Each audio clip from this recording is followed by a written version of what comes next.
Assalamualaikum warahmatullahi wabarakatuh. Perkenalkan, saya Bentarian Widyo Murtoyo, NPM 41182911190228. Saya mahasiswa dari Universitas Islam 45 Bekasi. Saya di sini akan membahas materi dari mata kuliah Sosiologi Olahraga mengenai olahraga dan doping. Buku ini diterbitkan oleh salah satu dosen kebanggaan Unisma, yaitu beliau Pak Dr. Dindin Abidin MSI. Oke. Olahraga dan doping. Sosiologi olahraga merupakan salah satu ilmu terapan yang mengkaji masalah keolahragaan. Olahraga berasal dari kata olah dan raga, yang mengandung arti mengolah atau melatih agar tubuh menjadi sehat dan kuat. Oke. Kemenangan merupakan tujuan dari prestasi olahraga. Kemenangan tersebut harus ditempuh melalui sportivitas. Sportivitas dalam olahraga adalah perilaku atau tindakan dari seseorang atau sekelompok olahragawan yang memperlihatkan sikap jujur, kesatria, disiplin, dan mentaati ketentuan dan peraturan pertandingan atau perlombaan olahraga.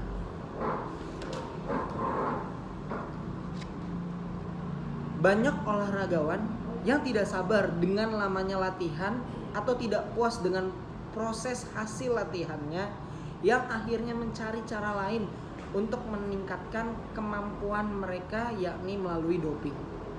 Hal ini diperkuat oleh Dewi Lailatul Badriah 2009 yang mengemukakan dalam upaya agar prestasi para atlet terus meningkat, maka selain latihan yang adekuat, juga dibutuhkan asupan zat-zat gizi dan terkadang sampai terjadi penyalahgunaan obat. Doping dalam olahraga diartikan sebagai penggunaan bahan-bahan kimia atau obat-obatan yang meningkatkan performa seseorang menurut Undang-Undang Nomor 3 Tahun 2005 tentang Sistem Keolahragaan Nasional. Dalam pasal 1 butir 22 disebutkan, doping adalah penggunaan zat atau metode terlarang untuk meningkatkan prestasi olahraga.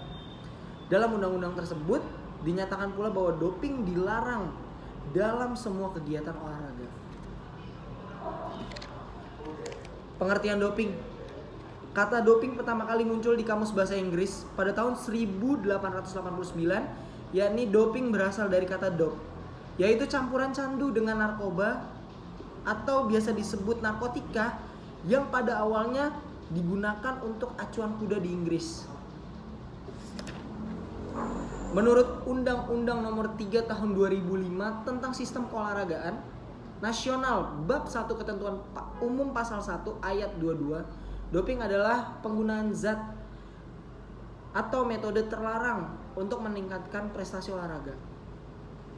Lalu diperkuat oleh Haryo Yuniarto 2011, doping adalah penggunaan substansi atau zat terlarang dalam spesimen tubuh olahragawan untuk meningkatkan stamina atau performanya.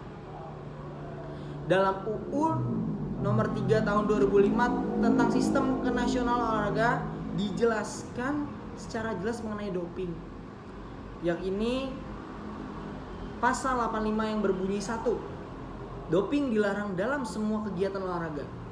Kedua, setiap induk organisasi olahraga atau lembaga organisasi olahraga nasional wajib membuat peraturan doping dan disertai sanksi. Pengawasan doping sebagaimana dimaksud pada ayat 1 dilakukan oleh pemerintah. Macam-macam doping. Yang pertama, di kelompok zat yang dilarang. Golongan stimulan. Golongan stimulan upper adalah jenis zat yang merangsang fusi tubuh dan meningkatkan kegairahan kerja.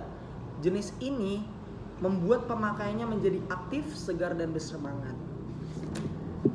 Yang kedua, golongan narkotik analgesik. Obat syaraf dan otot golongan analgesik atau obat yang dapat menghilangkan rasa sakit atau obat nyeri. Sedangkan obat antipiretik adalah obat yang dapat menurunkan suhu tubuh. Yang ketiga ada golongan anabolik steroid. Salah satu jenis doping yang paling sering digunakan para atlet adalah obat-obatan anabolik, termasuk hormon androgen steroid. Steroid merangsang sel, otot, dan tulang untuk membuat protein baru. Yang keempat, golongan penghalang beta atau beta blocker.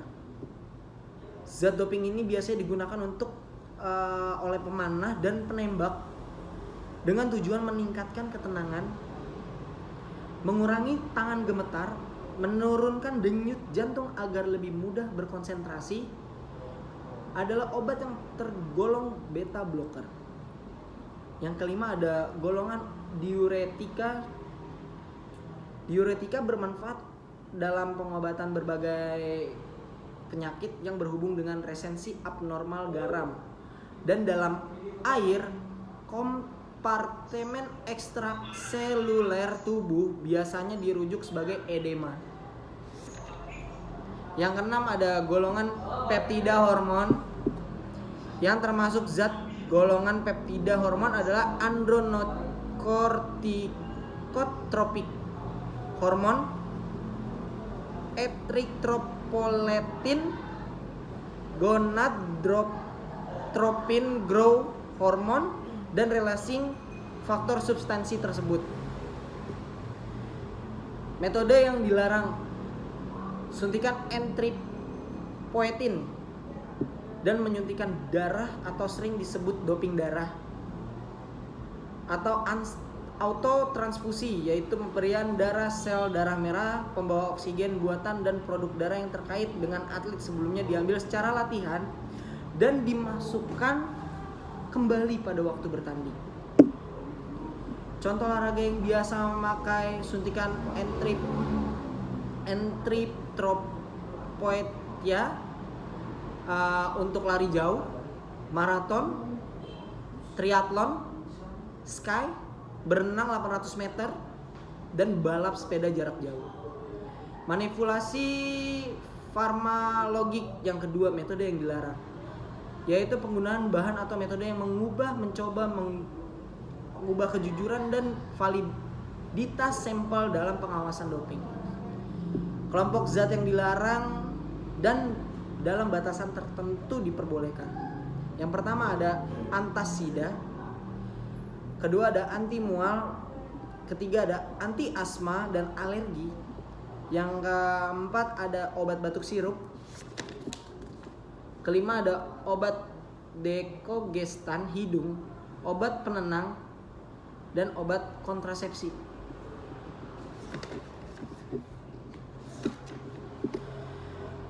Oke, klasifikasi doping. Setelah penjelasan tentang macam-macam doping yang tadi saya bahas, adapun klasifikasi analit atau doping antara lain sebagai berikut. Yang pertama ada senyawa yang mengandung nitrogen yang diereksikan dalam bentuk bebas dalam urin. Yang kedua ada senyawa mengandung nitrogen yang diereksikan sebagai konjugar dan hanya terdeteksi oleh GC setelah derivitasi. Ketiga ada stimulan dengan struktur khusus. Keempat ada steroida anabolik, ini fraksi bebas ataupun metabolit. Kelima ada senyawa yang diereksikan sebagai asam dan konjugatnya. Keenam ada senyawa hormon, peptida, dan rekombinan tertentu. Rangkuman doping adalah penggunaan zat terlarang untuk meningkatkan prestasi olahraga seorang atlet. Doping menjadi 3 kelompok besar, yaitu yang pertama kelompok zat dilarang, yaitu stimulan, narkotik analgesik, golongan anabolik steroid, golongan metablocker, itu seperti golongan-golongan stimulan. Yang kedua ada metode yang dilarang, doping darah, lalu ada farmakologi, dan kimia dan fisik. Yang ketiga kelompok zat yang dilarang dan dalam batasan tertentu diperbolehkan, yang ini alkohol, marijuana, lokal anestetik, steroid, dan beta blocker. Makanya makanan dan minuman yang biasa dikonsumsi para atlet yang dipercaya dapat meningkatkan kinerja fisik dan menambahkan energi, antara lain alkohol, kafein, gula, ginseng, protein, multivitamin, madu, telur mentah. Oke, mungkin sudah cukup pembahasan yang saya bahas terkait guna memenuhi prasyarat UAS sosiologi olahraga. Bila ada salah-salah kata, saya minta maaf. Mohon maaf sebesar-besarnya. Billahi taufik wal hidayah. Wassalamualaikum warahmatullahi wabarakatuh.